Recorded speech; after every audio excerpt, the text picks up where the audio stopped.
feel like if I was in the Bridgerton universe, I probably wouldn't get invited to a lot of balls. Not just because I'm far too northern, but I probably cause several kinds of scandals by just generally looking gloomy, reading for pleasure as a woman, and worst of all, pouring my own tea. Just like a commoner.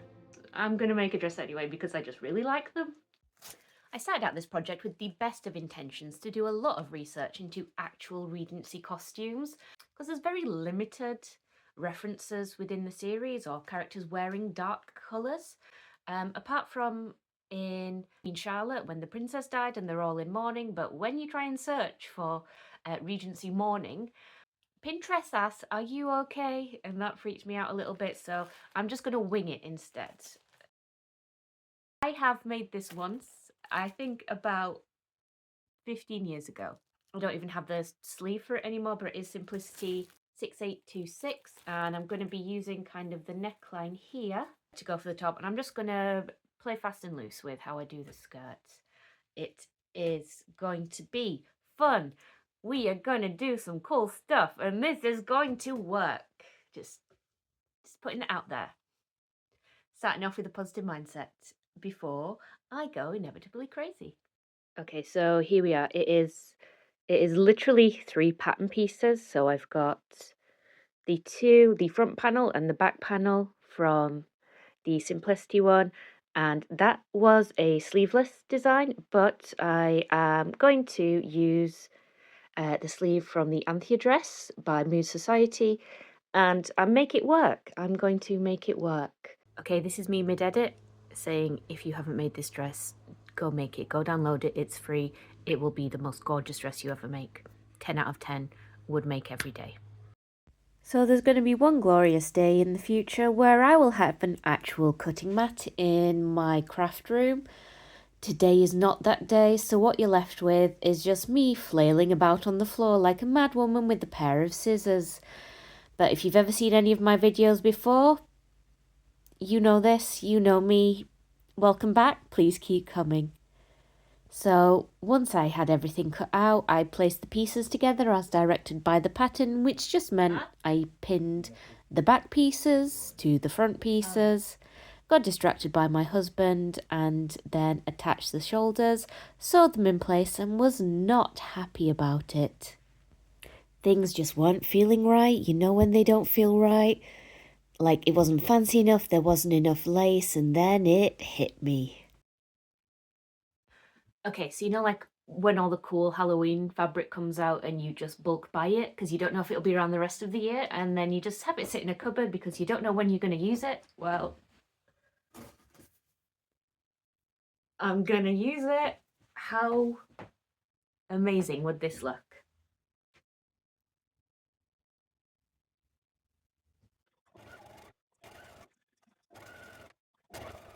Okay, so we don't have the sleeves on yet, but this is looking so much better. Look how fancier that is. I'm not massively happy with the neckline at the moment, but potentially needs to be lower. We'll see. We'll see how it goes. Once I've got the zip sorted, the neckline will be the last thing, I think. Cool. And then we got to the skirt, which was when I realised that winging it may not be the way forward, and I'd actually have to stop and think about what I was doing. So what you can see here now is me just kind of pinning and trialing and looking at different things and sorting out different designs and embellishments, and eventually just realizing that, wow, I have no idea what I'm doing, and then just have to sit and stare for a while and hope that inspiration came. As it turns out, inspiration was a fickle mistress that day, and so I did what I always do in these situations, which is throw myself blindly into it, assuming that I know enough to get by and just seeing how things go. Now, there are some people who say that this baseless optimism in my own skills is my greatest achievement and my most winning personality trait, and there are some who quite rightly point out that it is the reason for almost all of my mental breakdowns.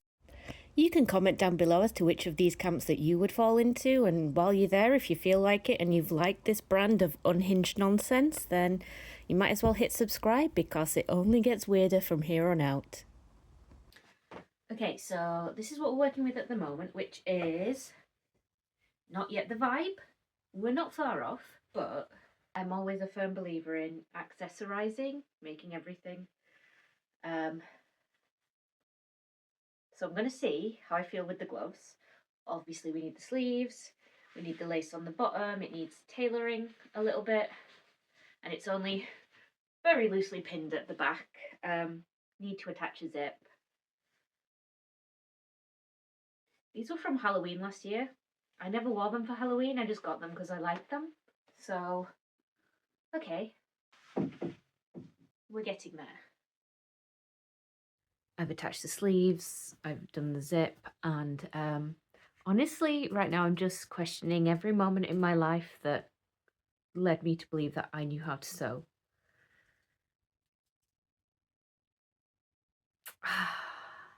Sometimes it's okay to call things quits. At the moment, I'm just feeling a bit too stressed out by this whole thing. Definitely, this is an exercise in buying a pattern if you've never made a thing before. Too late for that for me now. So, I'm going to go downstairs, I'm going to watch Great British Sewing Bee, and I'm going to try not to cry. And I'm going to pick this up again tomorrow because I am stubborn and this is not going to defeat me.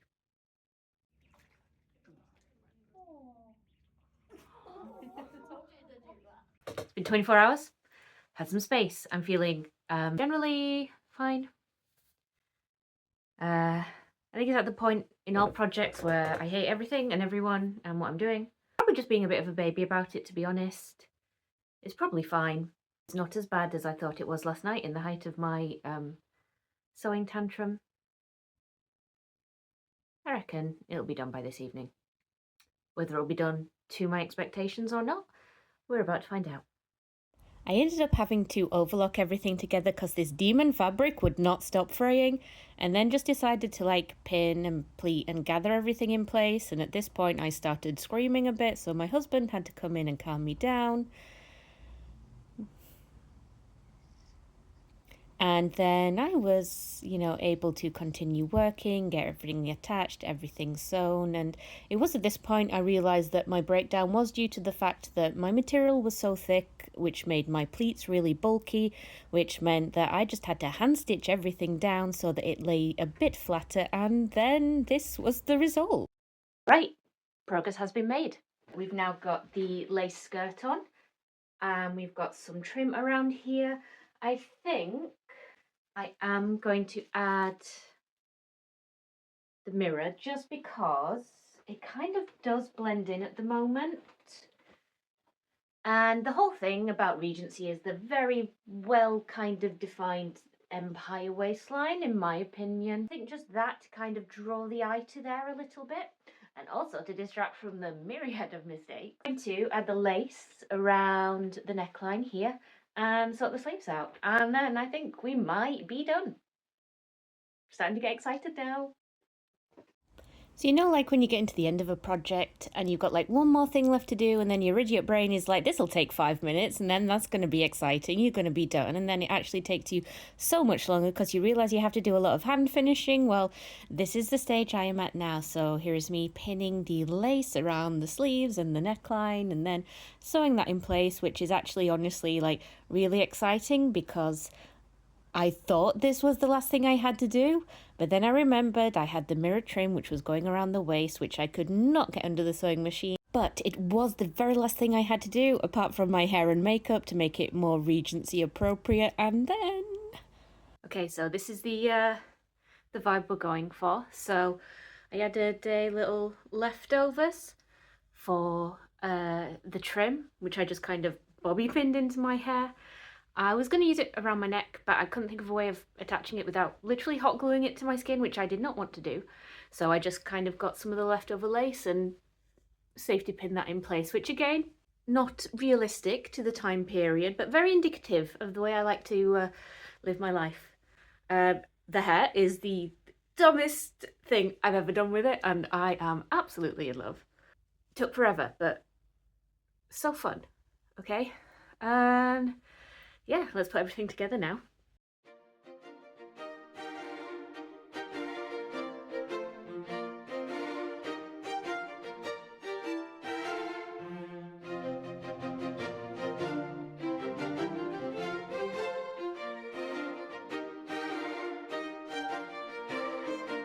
Final verdict: this is completely impractical. Never gonna wear this. Never will have an opportunity to wear this, and I absolutely love it. I love it so much. I feel so good in it just because, like, I don't know. I am never going to have an opportunity to wear this dress. I do not care because this has been so much fun. All the bumps along the way. I feel so good in this outfit. I might just wear it around the house and just drink tea and read books or annoy my cats. I think you're going to hear it a lot in any videos you watch coming up from me that I'm going to say this is my most favourite thing I've ever made, because increasingly I'm just doing whatever I want, and I am absolutely loving it. So yeah, stick around if you want more chaos. I'll see you next time.